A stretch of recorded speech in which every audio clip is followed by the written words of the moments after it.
So mga kabanat, narito yung video no na ito'y pagsisiwalat dito sa ginawang pagdinig sa Senado patungkol sa mga anomalya sa Department of Health at dito nga sa patungkol ito sa face shield, face mask na talagang mayroong kumita ng malaking halaga dahil nga sa double, triple, sabi pa nga ni ni Senador Kiko ay talagang 5 times yung overprice na ginawa nila sa face mask. Eh sabi nga poor quality din naman, napuputol nga daw yung tali. So paano nila mabibili ng napakamahal? Tapos poor quality. So dito dapat may managot no. Sana ang hingin ko lang dito sa mga congressman sa senador na hindi lang hanggang pagdinig. Sampahan nyo ng kaso. Dito pala makikita nyo mayroon ng pagkakamali. Hindi lang sa pagkamal ng pera. Dapat managot ang mga ito. Pati sa pagbili na ginamit nilang kapangyarihan nila, hindi nila ginagawa ang kanilang responsibilidad na mabili ng tama. May mali talagang sampahan ng kaso, hindi yung hanggang dinig lang tapos mamaya wala. No? So panoorin nyo ito mga kabanat. Manifested that at the same time that you were purchasing the 13 peso and 27 peso masks, the Red Cross was buying it at 5 pesos. How do you explain that?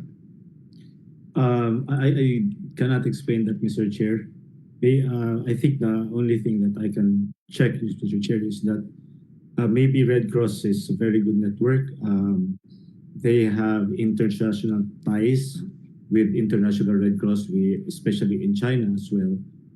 So they have faster communication.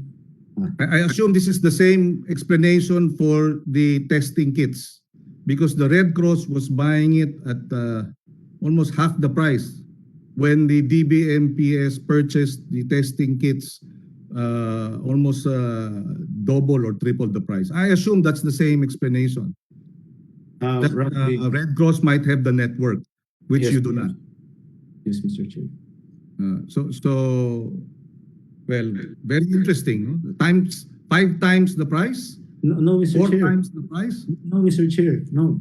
Let me just clarify. The difference between when we procured the items, initially we were able to buy the face mask at 16 pesos, which was on March 20. Then on April 6, we bought it at 27.49. Then on April 6 at 500,000 at 27.72. Then April 14 at 22.50. April 16 at 22.50, April 20 at 22 pesos, April 27 at 13. Yes, I understand that. I understand that. But Senator Gordon earlier said that the Red Cross was buying it at 5 pesos per mask. You were saying 13, 16, 27. So that's 5 times more. Diba? For the face masks. Confirm that, Mr. Chair, because we have not seen the data that the actual amount that Red Cross was actually buying. But assuming that it is true, I believe the difference is that Red Cross has wider access during that time compared to us, Mr. Chair. Well, I think they have more yes. experience, and I was just recently transferred to our office. Medyo malaki po ang difference, Mr. Chair. Given I think, in fact, early those time, Red Cross was. Well, it is also possible, Mr. Lau, that you were negligent. It is possible. I'm not saying you were, but the possibility that you were negligent, that you purchased that Red Cross is more circumspect and was able to purchase it at 5 pesos, while government, because perhaps, I don't know, maybe because of negligence, bought it 5 times more expensive. Maybe if there was a more diligent search, maybe if there was a more diligent process, that we could have brought down the price of a 27 peso face mask and a 120 peso, 22 peso face shield. Thank Mr. you. Chair, we'd just like to state, during that time, we were able to canvas. Ang offer kasi during that time was roughly around 40 pesos. So medyo mahal talaga, in 28 yung surgical mask. And yung face shield, when we were trying to buy it during that time, the offer was around 400, 350, and the lowest was 120. And I think when you say that there might be negligence or we were not able to exhaustively look for the cheapest supplier, there might be a possibility, given the scenario, that we really lack time, that we lack the resources, we lack the connection during the time.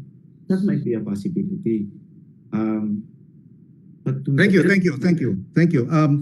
On the matter of the quality of the equipment that you purchased, does the DBMPS have the technical expertise to check on whether or not the quality of the face shields, the face masks, and other PPEs were of US grade, or meron ba kayong technical capacity, no?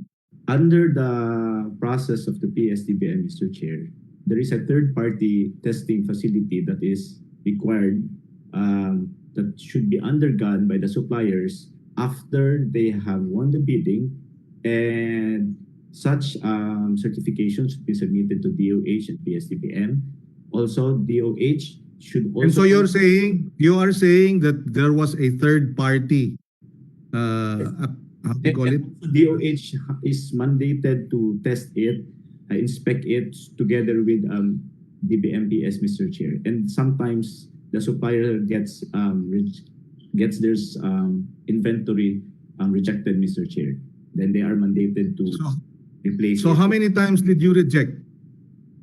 I don't have the records, Mr. Chair. It's with the inspection division, and I think DOH also has copies of those, Mr. Chair. So how many times was there any rejection ever of any of these because there have been complaints brought to our attention Yes, that there were some masks that were of poor quality. So I just want this clarified. Yes, also there are several times, Mr. Chair. In fact, I received one of the complaints from Sandigan Bayan that the ear loops have been removed or napuputol. So In other words, what we're looking at here is potentially yung mga yon overpriced na, poor quality pa. I cannot check. Kasi kayo bumili nun binili ninyo. Tapos sinasabi ninyo ngayon, yes, merong mga hindi pumasa at ni-reject ninyo. So Yes, binili na ninyo ng mahal, tapos sa quality, meron pang nakakalusot na hindi maganda. Pag rejected po, Mr. Chair, hindi po natin binabayaran yun. Tapos pag So pumasok hindi na babayaran yun. hindi pag rejected po, hindi po dapat bayaran.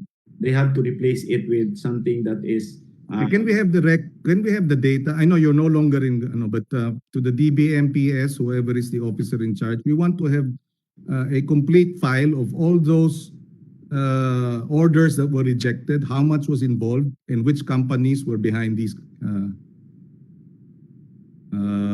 rejected items. Dahil siyempre, ang concern natin dito ay binibigyan ba natin ng inferior quality protective equipment ang ating mga frontliners. Hindi ba? You must admit, Mr. Lao, di ba? Na buhay ang kapalit pagka hindi tama yung equipment o kaya inferior quality at hindi effective protection. Tama po ba yun? Yes, Mr. Chair. And at one point, I understand, mataas ang death rate at infection rate ng ating mga frontline workers. Yes, That's why we want to see the quality, diba, of the items that were purchased, and also the process of whether or not there were standard testing that was undertaken. We would like to see all these documents submitted to the committee, Mr. Chairman. Are you familiar with this situation wherein the specifications were changed?